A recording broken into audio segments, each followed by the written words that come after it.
Made you click. 11th degree black belt, 5th degree black belt, 6th degree black belt, 11. So in our videos here on YouTube, you're gonna get both of us knowledge from 30 years of Jiu-Jitsu, 30-something years of Jiu-Jitsu. Today, triangle tips. So I'm gonna show two pieces of what has made me successful in getting the triangle and getting into it. Rick's gonna show you 3 ways to close it out. So first one,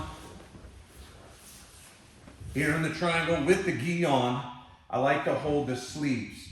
Don't put your hands in. I don't like this one necessarily. I like this grip here from the outside. Here.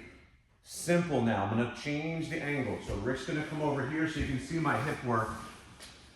So my leg getting in there, this is everything. So I'm gonna unlock my legs, slide my hip and watch my knee touch the ground.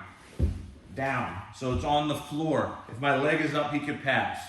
From here, my knee slips in on this side, watch your partner's chin. And then from here, I'm gonna move this way. Slide one step, jump that triangle, right? So I generally get the triangle like this first, and then I'll slide and get the finale, right? Something that Rick's gonna talk about in a second. I like this one. I step, hold tight, elbows in. Step on the floor as I scoot. This is the secret right here. As I scoot, my knee goes down to the floor, not like this. It's gonna get too heavy. So I point my knee down, my other knee goes like this. Slips inside. I move, I step, I grab, okay? Second one I like. My knees are already in, so this is a little bit more advanced. My knees are inside, I'm holding. I slide my butt to the side. Kick through, and then watch your partner's arm. I need to bend his arm. I grab him here with my heel on the shoulder, backwards triangle. Now I can get one of 2 triangles. I can work his arm over, grab my leg, slide, hold, catch, or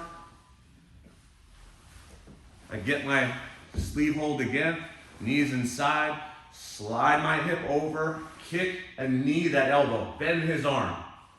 Catch it with your heel here. Backwards triangle. Some people you can finish from here. And then from here, if he's not moving this arm, I take my arms, I go under 1, under 2, connect, lock my legs to the ceiling. The action is this. Yeah, that's a bad one. That's tight. Interlace, under, don't gable grip. Lace down like this. Here to the ceiling, bad one. Again, this is a backwards entry to a triangle. Step scoot, right? I get my knees inside, scoot my hips off, ooh. Catch, catch. He doesn't go anywhere. Well, let's just say, he moves that arm, catch a easy triangle here. Heel, backwards triangle. From here, he's not moving. I gather around my leg first. Gather around the other one. Cross my feet, lock my fingers, caught. All right, awesome. That's 2. Rick, go. All right, so a lot of times, especially when you're going with higher advanced guys, to get an actual triangle right off the bat, it's gonna be hard to do. So we're gonna go on what I call the triangle guard. So however I get it, like the way Phil got it, or if I'm just feeding your arm in, to get this right away, that's great. We all know how to finish a triangle, right? But a lot of times it's not gonna happen that way. So especially with somebody who's well advanced, I'm looking to get to this position first. The difference between the triangle guard and the actual triangle is my foot placement. Because look, like the guard, my ankles are connected. I like to get here first because now I can control the person's posture. And if Phil starts to sack me, I can put pressure on his shoulder to keep him away. I also have the ability to pull him back in, okay? And now I'm gonna work my way. So however I get the one arm in and one arm out, which is the triangle position, I'm gonna feed it. I have to here first. Lower back is on the ground. Once I obtain that triangle guard position, now I can pull my Phil in or keep him away, okay? So I have the ability to push him away. If he does have his arm here, and in order to complete the triangle, I need to get that arm across. I need to pull his arm across. But if I'm too crunched in, I'm actually fighting with myself. So off of this position, I'm gonna push him away. I'm able to clear the arm across. Now with my legs, I pull him back in. I'm gonna take his posture down, maybe holding onto the head. So I never unleash my leg unless I have control of the head. Whether I'm controlling here or here, I have control of his posture. Because a lot of mistakes that I see, as soon as you unleash your leg to go, he's gonna posture right out, you lose the arm, you lose the ability to control him. This is a good tip, guys. Yeah. Just crossing those feet, containing that arm in there, like a percent, containing the arm. I can't get out of this, there's no way. And then you can finish that triangle slowly. Yeah. And the worst case scenario, he wants to get out, I can always put him back in the guard. So from here, I have the ability to push him away or break his posture down. And if you're having a hard time collecting his hands, he's hiding his hands, which means he's not going to be able to push me away. So try to push me back. I can pull him right back in just with the strength of my leg and my crunch ability here. If he decides to push on my chest, he just gave me the arm. So that solves that issue. And just so you guys know, I don't want to get into this today. There's way more attacks that you can do from the triangle guard than the triangle. Okay, we have arm bars, we have wrist locks, we have a bunch of other things. So again, we want to maintain and control the person's posture from here. So whether he's holding here or he comes to push on my chest, I'm able to control the distance with the triangle guard, which leads me into the other tip of here.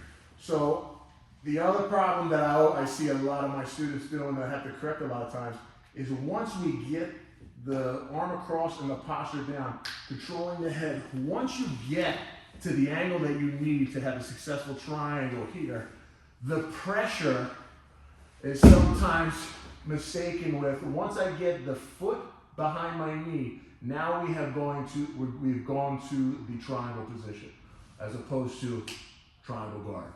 Once you get to here, the pressure is not pulling the person's head down. That's just to maintain the posture. So there's a lot of squeeze going here, and people like grab the head, and the pressure is from the knee going into the foot going down. You're gonna have a hard time choking a good guy out like that. You might get some people, but you're not gonna get a lot of people, and you're using a lot of energy and unnecessary strength. So once you get to the actual triangle position, okay, this is the motion of pressure. Once I lock that arm, done. I'm done with heels down. Yes, I'm done with the pressure here. Now I'm clapping my knees together. That's a big deal. That's what's gonna get, only because I'm 6'4", I got long skinny legs, I had to do this to cover all that space that I give. Because once I jump the triangle, there's so much space here, I gotta close that in order to get an adequate choke. So when I pull it down here, if I just do this, no way, I'm just putting a lot of pressure on his back. But now when I clap my knees together, I don't even need my hands, which leads to the other tip. The last tip is this. The pressure of the head. I don't do this, even though you can get some sort of, I want to control the head, because even if I start squeezing, if he has the ability to be strong, to lift his head up, and I'm squeezing, I'm going to lose it. If I pull his head down, even if he stands his back up, yeah, there's no way. He's going out right away. So things to take today, once you obtain any kind of triangle, which is one arm in, one arm out, that's how we're going to, right here is a triangle guard. So know the difference, this is a triangle guard. I made it a position of my head so I don't look at it as a failed triangle. I look at it as just another position, because a lot of people jump to here and they're like immediately like, oh man, I didn't get the triangle. And then they start beating themselves mentally. So I made it a position. So I went from full guard here, however we get, to triangle guard, where I can maintain and put it. Whether he starts to defend the triangle, it's okay with me because I got a lot of things from here. Now I break the posture down, holding the head or holding my leg, doesn't matter, just to get my angle that I need for the actual triangle. Then I bring the knee over my foot behind it. It's already down. Once I get this position, hand goes to the head, pulling the head down, just clapping my knees together. I can do it with that. That's it. All right. So guys, remember, so I like what Rick just pointed out too. I like the idea of the triangle guard. Yeah. So jumping, just getting at least here, not here. Don't worry about this yet, especially on another black belt. I can't do that. I gotta go here, break him down, finish. That's one. And what Rick was just talking about, pinching those knees, man, he was already tapping me out, doing this, squeezing in. With the addition of the third piece, the head, that's it. Tap out, you got your submission. So thank you all very much for watching. We're gonna be doing a lot more of this stuff. So if you can too, like, subscribe, comment in the comments. Any questions you want, guys. We'll look at the moves, we'll look at your questions, and we'll answer them, okay? See you next time.